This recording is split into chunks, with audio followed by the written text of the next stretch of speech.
उस छोटे से मानसिक पाप की उन्होंने कितनी बड़ी सजा पाई।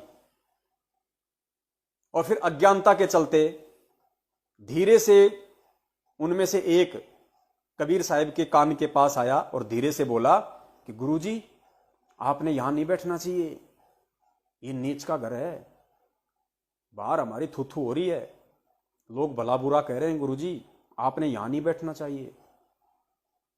तो परमेश्वर तो केवल उसी घटना के लिए वहां बैठे हुए थे, क्योंकि बाकी तो सबकी परीक्षा हो चुकी थी, खाली अर्जुन और सर्जुन की परीक्षा बाकी थी, क्योंकि वो बाहर गए हुए थे। तो बाकी की परीक्षा परमात्मा ने हाथी पे बैठ के ली, और उन दो की परीक्षा परमात्मा ने गणिका के अपनी बेटी के घर पे बैठ के की।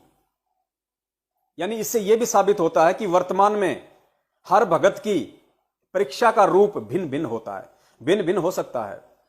पता नहीं मेरी वो परमात्मा कौन से रूप में परीक्षा ले ले, आपके साथ में किस घटना को जन्म दे के परमात्मा आपकी परीक्षा ले ले, और ले रहा हो वर्तमान में।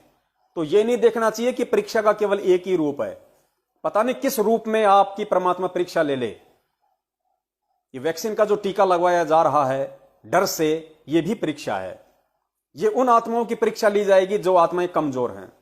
किसी भगत को आर्थिक परेशानी देके परमात्मा उसके धैर्य और संतोष की परीक्षा लेगा कि आज इसको इतने पैसों की सख्त जरूरत है और इसको कोई नहीं दे रहा, कहीं से नहीं मिल रहा, परमेश्वर के प्रेरणा से उसको कोई पैसा नहीं दे रहा।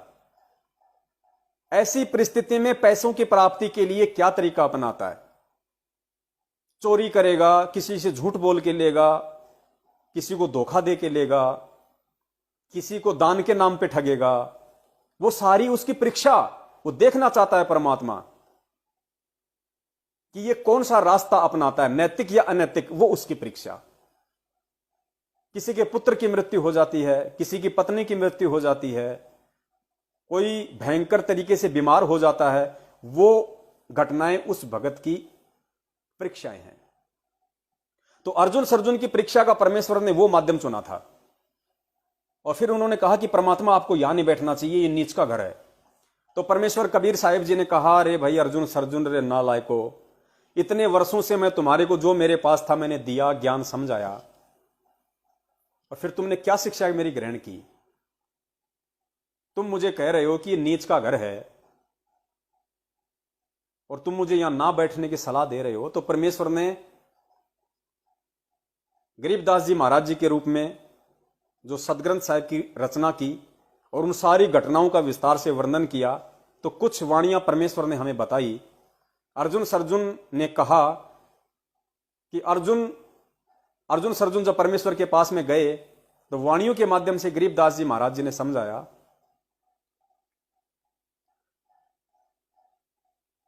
वाणी है परमात्मा की, दास को ध्यान नहीं आ रही है। हां, गरीबदास जी महाराज ने लिखा है कि अर्जुन सर्जुन बावड़े सतगुरु की प्रतीत, कि जो बाहर गए हुए थे अर्जुन सर्जुन, वो सतगुरु की प्रेरणा से, सतगुरु के शब्द रूपी आदेश से कि भाई अब आ जाओ। तो अर्जुन सर्जुन बावड़े, बावड़े यानी ये हरियाणा का शब्द है, बावड़े यानी वापस आए। जैसे कोई पिता अपने पुत्र को किसी काम के लिए भेजे और फिर वो चाहे कि ये ना जाए तो उसको कहता है कि भाई वापस बावड़ जा, वापस बावड़िया, वापस आ जा। तो अर्जुन सर्जुन बावड़े जहां गए हुए थे वहां से वापस आए। अर्जुन सर्जुन बावड़े सतगुरु की प्रतीत, सतगुरु की प्रेरणा से। और सतगुरु यहां ना बैठियो, यो द्वारा है नीच। उन्होंने कहा कि परमात्मा यहां मत बैठना, यो नीच का द्वार है, यो नीच का घर है। तब कबीर परमेश्वर ने कहा कि भाई ऊंच नीच में मैं रहूं, ये हाड़ मांस की दे, कि भाई मैं कहां नहीं हूं अर्जुन सर्जुन, मैं तो सृष्टि के कण कण में हूं, प्रत्येक रिज्मे में हूं, मैं कहां नहीं हूं, मेरी शक्ति हर जगह विद्यमान है। तो ऊंच में भी मैं हूं, नीच में भी मैं हूं, जिसको तुम समझते हो अपनी थ्योरी से। जो पंडित है उसको तुम ऊंच कह देते हो, जो नीची जाति में उसको तुम नीच कह देते हो, ये तुम्हारी अपनी परिभाषा है। जबकि अध्यात्म में ऊंच नीच की परिभाषा जाति के हिसाब से नहीं, गुरुजी ने बताई, उसके कर्मों के हिसाब से होती है। अगर एक शूद्र वर्ण का व्यक्ति यदि अच्छे कर्म करता है तो वो ब्राह्मण है, और एक ब्राह्मण वर्ण में उत्पन्न व्यक्ति यदि नीच कर्म करता है, शराब पीता है, मांस दारू बीड़ी गुटखा काला बाजारी चोरी जारी शास्त्र विधि को त्याग के मनमाने तरीके से भक्ति करता है, तो वो नीच है। तो परमेश्वर ने कहा कि ऊंच नीच में मैं रहूं ये हाड़ मांस की दे, और अर्जुन सर्जुन समझियो तुम करियो शब्द सने, कि नालायको तुम इस चीज के चक्कर में पड़ना छोड़ दो कि मुझे कहां रहना है, कहां नहीं रहना, कहां बैठना, कहां नहीं बैठना। मुझे शिक्षा देके मेरे गुरु बनने की कोशिश मत करो। अर्जुन सर्जुन समझियो तुम करियो शब्द सने, यानी मैंने तुम्हें जो शब्द दिया है, जो मंत्र दिया है, तुम उससे प्रेम लगाओ, उसकी भक्ति करो, गुरु को शिक्षा मत दो।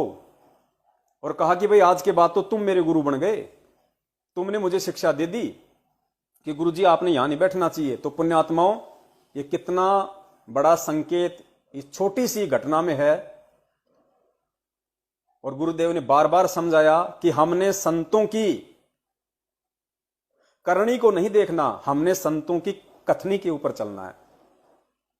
करनी मतलब जो कर्म आपका गुरु कर रहा है, वो कर्म आपने फॉलो नहीं करने, उस कर्म को देख के नहीं चलना।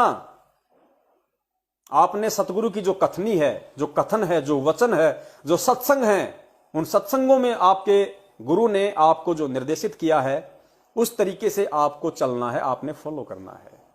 संतों की करनी को नहीं, उनकी कथनी को देख के चलना है। तो वर्तमान में किस कदर भगत समाज धोखा खा रहा है, किस कदर काल प्रेरित सतलोक आश्रम मैनेजमेंट हरियाणा सतगुरु जी की कथनी के विपरीत हमसे कुकर्म करवा रहा है। राजनीतियां, आरक्षणबाजी, देहदान, रक्तदान, कभी सोना उतरवाता है, कभी गेहूं दान। आजकल तो गेहूं का भी एक नया आदेश आ गया कि गुरुजी का आदेश है, नामदान केंद्र पे गेहूं की सेवा कर सकते हो, गेहूं की बोरियां दान कर सकते हो। बताइए, कल को ये ना आ जाए कि भगत अपने कपड़े उतार के भी नामदान केंद्र पे दे दो, मार्केट में सेल लगा देंगे, जितना मिलेगा उतना ठीक। तो ये हमसे क्या करवाया जा रहा है? ये हमसे परमेश्वर की कथनी के विपरीत ये कर्म करवाए जा रहे हैं। और फिर भी हम सावधान नहीं हो रहे। उस इतिहास को देखते हुए, 650 साल पहले की घटनाओं को देखते हुए, हमसे जो कमजोरियां उस समय हुई थी, जो बनी थी, जो गलतियां हमसे बनी थी, उन गलतियों से शिक्षा ना लेते हुए आज हम फिर से उन्हीं गलतियों को दोहरा रहे हैं। तो बताइए फिर हम कब सतलोक जाएंगे? तो हमने भूल कर भी अपने पूज्य परमेश्वर को, अपने सतगुरु देव जी को अपनी तरफ से, अपनी सोच से भी कोई दिशा निर्देश या कोई आदेश देने की नहीं सोचनी है कि मैं गुरु जी को यह सलाह दे दूं। नहीं, गुरु अगर आपसे सलाह भी मांगे तो वो भी आपकी परीक्षा होगी।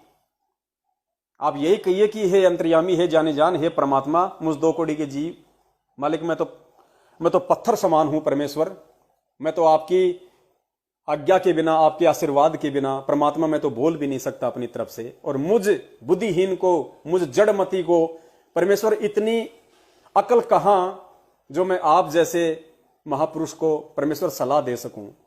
परमेश्वर दास को क्षमा कीजिए मालिक, आपसे बढ़ के समाधान करता, आपसे बढ़ के संग का समाधान करता और कौन हो सकता है परमेश्वर? तब परमात्मा खुश होते हैं। वो परीक्षा होती है। और सतलोक आश्रम मैनेजमेंट हरियाणा ने यही तो गलती की। राष्ट्रीय समाज सेवा समिति सन 2012 में बनी। आप जब उसका संविधान पढ़ेंगे, इन्होंने एक 12 पेज का संविधान बना रखा है राष्ट्रीय समाज सेवा समिति के संचालकों ने, सतलोक आश्रम मैनेजमेंट हरियाणा वालों ने, जिसमें गुरुजी का भाई, गुरुजी का जवाई, गुरुजी के बेटे, गुरुजी के रिश्तेदार, ये स्टेट कोऑर्डिनेटर जिसके सदस्य हैं, मेंबर हैं, इन सब ने मिलके एक 12 पेज का राष्ट्रीय समाज सेवा समिति का एक प्रारूप बनाया, संविधान बनाया।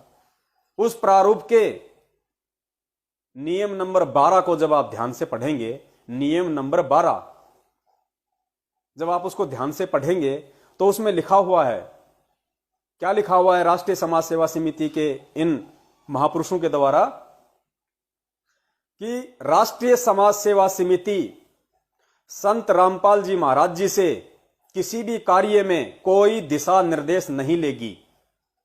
संत रामपाल जी महाराज जी का काम केवल शास्त्रों का अध्ययन करना, निष्कर्ष निकालना और उसके बाद सत्संग करना ही रहेगा। अन्य सभी प्रकार की जिम्मेदारियों से संत रामपाल जी महाराज जी को फ्री रखा जाता है, मुक्त रखा जाता है, मुक्त किया जाता है। यानी इन काल प्रेरित लोगों ने अर्जुन सर्जुन की तरह इस ज्ञान को ना समझ के, सतगुरु को ना समझ के, और उस सारी सृष्टि के रचनहार कुल मालिक कबीर परमेश्वर को एक सेवा दे दी कि आपने केवल स्वाध्याय करना है और सत्संग करना है, इसके अलावा आपको सारी सेवाओं से मुक्त रखा जाता है। और आपसे हम लोग कोई दिशा निर्देश नहीं लेंगे, क्योंकि आपको दिशा निर्देश देने नहीं आते। हम हैं, हम सब कुछ कर लेंगे।